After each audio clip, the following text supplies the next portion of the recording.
La notion de réversibilité semble être un tabou dans notre société, alors même que on sait très bien qu'on peut être élu et puis ne plus l'être au bout d'un certain temps. Un député n'est pas sûr d'être réélu, un président public n'est même pas sûr d'être réélu. Donc, on peut revenir sur ce qui a été fait. On peut défaire ce qui a été fait. Mais malgré tout, pour beaucoup de gens, il y a des droits qui ne sont pas réversibles.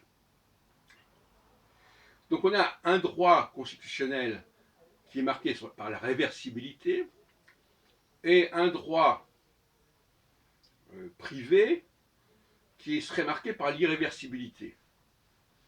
Cela dit, par exemple, dans les contrats, il y a un processus de réversibilité. Par réversibilité, j'entends bien le fait de ne pas reconduire quelque chose.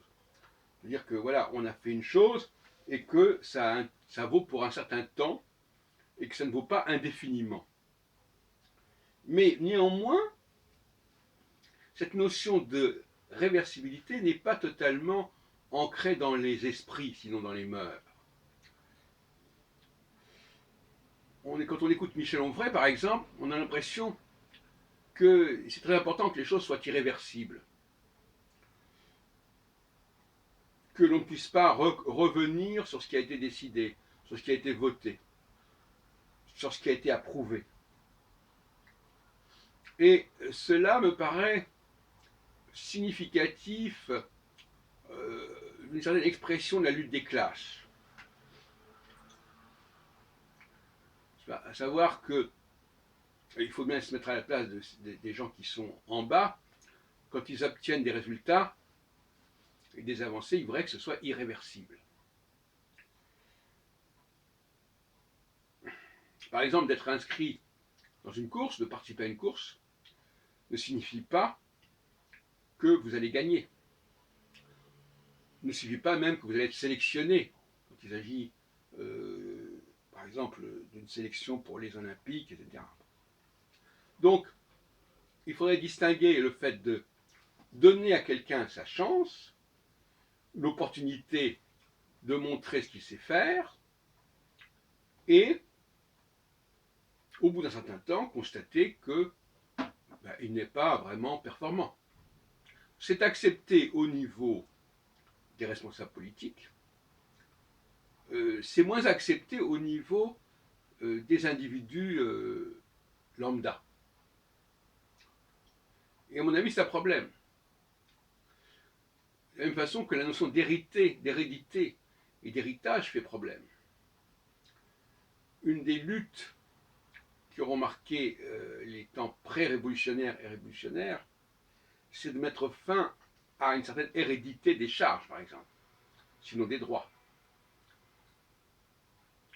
Et aujourd'hui, on voudrait que les choses se perpétuent indéfiniment dans un certain nombre de cas, y compris en ce qui concerne le statut des cheminots, par exemple.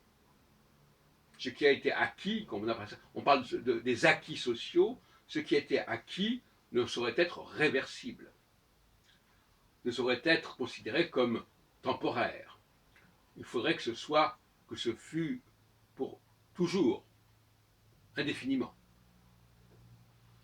C'est pour ça qu'on préfère souvent les contrats à durée indéterminée aux contrats à durée déterminée. Parce qu'indéterminé, ça veut dire, au fond, que c'est irréversible par certains côtés. Ou du moins que ça l'est jusqu'à un certain point, et sous certaines conditions. Donc il y a là une difficulté. La notion de cyclicité n'est pas totalement intégrée.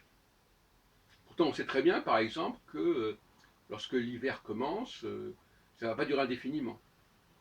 Que lorsque l'été commence, ça ne va pas durer indéfiniment. Donc là aussi, on sait très bien qu'il y a un temps pour chaque chose. Vouloir que l'été se perpétue indéfiniment, ça ne tient pas debout. Voilà ce que je voulais dire, cette espèce de contradiction, avec d'un côté un sens aigu de ce qui est réversible. Le jour est réversible, la nuit est réversible, les saisons sont réversibles. Les élus ne sont pas élus indéfiniment. sauf quand ce sont des monarques, ou quand ce sont des présidents à vie qui se obtiennent par la suite, comme Napoléon d'ailleurs, mais comme un certain nombre de leaders, notamment africains, qui veulent être élus à vie, donc contre toute réversibilité à ce niveau-là. Et puis il y a l'idée que dans le domaine du travail, par exemple, dans le domaine des acquis sociaux, rien ne soit réversible. Que tout soit à durée indéfinie et indéterminée. Alors je comprends bien que dès qu'on parle de réversibilité, ça pose problème parce qu'on n'a pas actuellement de grille fiable et reconnue pour déterminer la durée des choses. On l'a dans le domaine de la constitution, de la vie politique, où on dit voilà, telle personne est élue pour tant d'années. Mais dans bien des cas, il n'y a pas d'idée claire de la durée des choses. Il n'y a pas de schéma clair. Sauf, comme je viens de le dire, dans des cas particuliers qui sont assez artificiels d'ailleurs.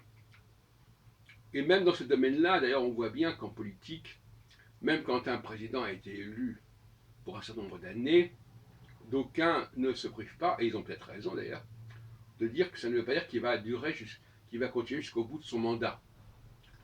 Voilà. Donc c'est ce que je voulais dire, on ne réfléchit pas assez sur ce débat, sur ce qui est cyclique, ce qui est réversible, ce qui est irréversible, et c'est fâcheux, et ça manque beaucoup au débat, justement.